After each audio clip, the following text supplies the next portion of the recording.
વડોદરા શહેરમાં આવેલા માંડવી 4 દરવાજાની જર્જરિત હાલને લીધે 4 દરવાજા વિસ્તારમાં ડીજેના ઉપયોગ પર પ્રતિબંધ મૂકવામાં આવ્યો છે। છેલ્લા 4 મહિનાથી સમારકામની રાહ જોઈ રહેલા માંડવી ગેટનું સમારકામ હજી શરૂ થયું નથી। ત્યાં તો ફરી એકવાર ગત રાત્રે માંડવી ગેટના પોપડા ખરી પડતા દોડધામ મચી।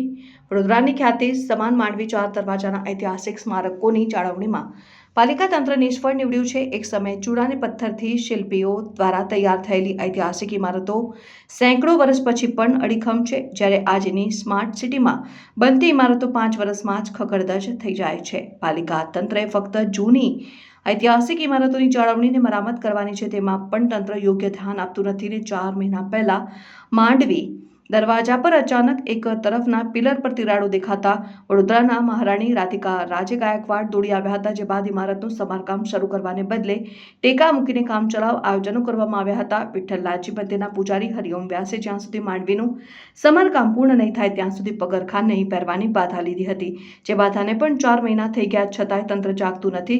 ગત રાત્રે ફરી એકવાર જર્જરિત થયેલા માંડવી દરવાજામાંથી કેટલાક ભાગ તૂટી પડતા પૂજારી હરિઓમ વ્યાસ સ્થળ પર દોડી આવ્યા, જો કે પાલિકાનો કોઈ અધિકાર જોવા સુદ્ધા આવ્યા ન હતા। આ મામલે પૂજારી હરિઓમ વ્યાસે પાલિકા તંત્રને સત્તાધીશો સામે આકરા પ્રહારો કર્યા। છેલ્લા 130 દિવસથી ખુલ્લા પગે રહી માંડવી નીચે તપ કરું છું અને એ તપ કરવાનો મુખ્ય ઉદ્દેશ જ એ છે કે મહાનગરપાલિકા ઝડપથી વડોદરાના ઐતિહાસિક વારસાનું રિસ્ટોરેશન કરાવે અને એની જાળવણી રાખે અને માંડવી જે જર્જરિત પિલ્લર છે એનું ઝડપથી કામ કરાવે। પરંતુ કહીએ ને કે 130 દિવસમાં જે જર્જરિત પિલ્લર છે એ પિલ્લર માટે આજ દિન સુધી કોઈ કામગીરી થઈ નથી અને પાછા જે ટેકા માર્યા, ગડરો માર્યા, એની લીધે માંડવીને વધારે ડિસ્ટર્બ કરી નાખી। હવે આ પિલ્લર અમે છેલ્લા 6 મહિનાથી રજૂઆત મીડિયાના માધ્યમથી કરતા હતા કે આ માયનો તિરાડો નથી। હવે એ તિરાડો તો રહી નથી, પણ પિલ્લરના મોટા મોટા ભાગો છૂટા થઈને પડવા માંડ્યા છે। છતાંય અમે મહાનગરપાલિકાને કહેતા હતા કે જર્જરિત જે પિલ્લર છે એના જે ભાગ પડી જાય છે એને ઉતારી લો, પણ એ લોકો એ પણ ઉતારવાની ઉદાસીનતા રાખી। તો ગઈકાલે રાત્રે 9 વાગે આ પિલ્લરમાંથી એટલો મોટો ભાગ છૂટો પડીને નીચે પડ્યો છે કે ભગવાનની કૃપાથી કોઈને વાગ્યું નથી। બેરિકેડ લગાવ્યાના હિસાબે કોઈની અહીં અવર જવર નથી। જો આ પિલ્લરનો તૂટેલો ભાગ કોઈની પડત તો મોટી શારીરિક ઈજા થવાની સંભાવના છે। સૌથી દુઃખની વાત એ છે કે મીડિયાના માધ્યમથી અમે ગઈકાલે રાતે પણ જણાવ્યું કે કમિશનરશ્રી અહીં આવે અને ઝડપથી આની કામગીરી કરાવે, પણ કાલ રાતથી આજે બપોરના 1 વાગવા આવ્યો, આજે 15 કલાક વીતી ગયા પણ મહાનગરપાલિકા દ્વારા કોઈપણ જાતની કામગીરી કરવામાં નથી આવી। એટલે સતત અમને એવું લાગે છે કે મહાનગરપાલિકાને હેરિટેજ વારસાની કોઈ ચિંતા જ નથી અને વધારે ને વધારે નુકસાન થાય એની રાહ જોઈ રહ્યા છે। કારણ કે અમે છેલ્લા 10 વર્ષમાં એટલા બધા આવેદનપત્ર આપ્યા, એટલી બધી રજૂઆતો કરી, તોય કોઈ કામગીરી કરી નથી। લેરીપુરાની રજૂઆત 7 વર્ષથી કરીએ છીએ। આજે દરવાજો એવો થઈ ગયો છે કે દરવાજામાં વરસાદનું પાણી જે પડે છે સીધું નીચે આવે છે, એના પણ લાકડા પીડિયા આવા સડી ગયા છે કે એ બી ગમે ત્યારે પડી શકે છે। ન્યાય મંદિર જોઈ લો, ન્યાય મંદિરની બી સતત રજૂઆત કરી, આજે ન્યાય મંદિર ઉપર મિની ગાર્ડન બની ગયો છે, એને પણ સાફ કરવાની દરખાસ્ત નથી લેતા। આંબેડકરનો વાડો લઈ લો કે જે તો સૌથી વધારે જર્જરિત છે કે જેને પ્રાયોરિટી આપીને કામ કરવું જોઈએ।